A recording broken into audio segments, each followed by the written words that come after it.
Of bravery, honoring the veterans of Vietnam. Sponsored by Duval Motor Company. You think Vietnam, you think about POWs, the prisoners of war.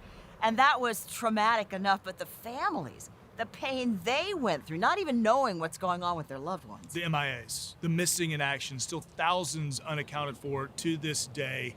And there's a special memorial museum being built right now in Jacksonville to honor the MIAs and the POWs. I miss him. He's still very much a part of my life. Pam Cain was only 12 when her father, Colonel Oscar Moderer, went missing. My dad was shot down over Laos in 1966, so he was missing in action from the Vietnam War. Although she realizes her dad would not be alive now, she prays for answers. I do remember my dad very well. I remember the shoot-down date very well.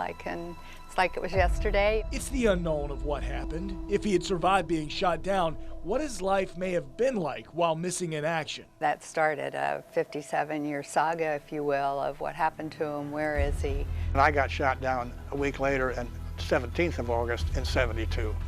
If Moderer was captured, then Captain Dale Roadrunner Rabel knows what he may have gone through. He ejected from this very type of aircraft. So I pulled that thing, and when it went off, I'm still inverted, so it shot me down. Landing in a rice paddy. So then I ran across and tried to get into the river, and of course, as soon as I got there, I got a AK-47 in my back, so I just raised my hands. He was interrogated, spent 3.5 months in solitary confinement. They were just torturing everybody trying to get information out of them. And of course, they tell you, your wife now thinks you're dead, and they do all kinds of things to demoralize you. He came home March 29 of 1973, a part of the prisoner release 50 years ago. Some questions answered as to what could have happened to Pam's father. There's hope. I wear a bracelet of hope, yes. Yes, it's my mother's favorite word, is hope. And with so many veterans who live on the First Coast, with connections to the never-forgotten prisoners of war and missing in action, work is underway now at this chapel near Cecil Airport for a memorial and museum to tell the story of the more than 1,500 who are still missing. If we can, find something and get him accounted for, he'll have that hero's welcome, and we'll have a big party too.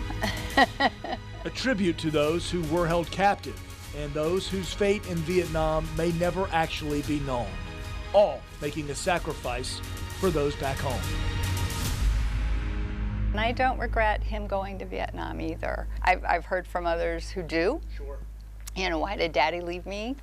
I don't feel that way. I feel he did it for the right reasons, and I can support that and still do.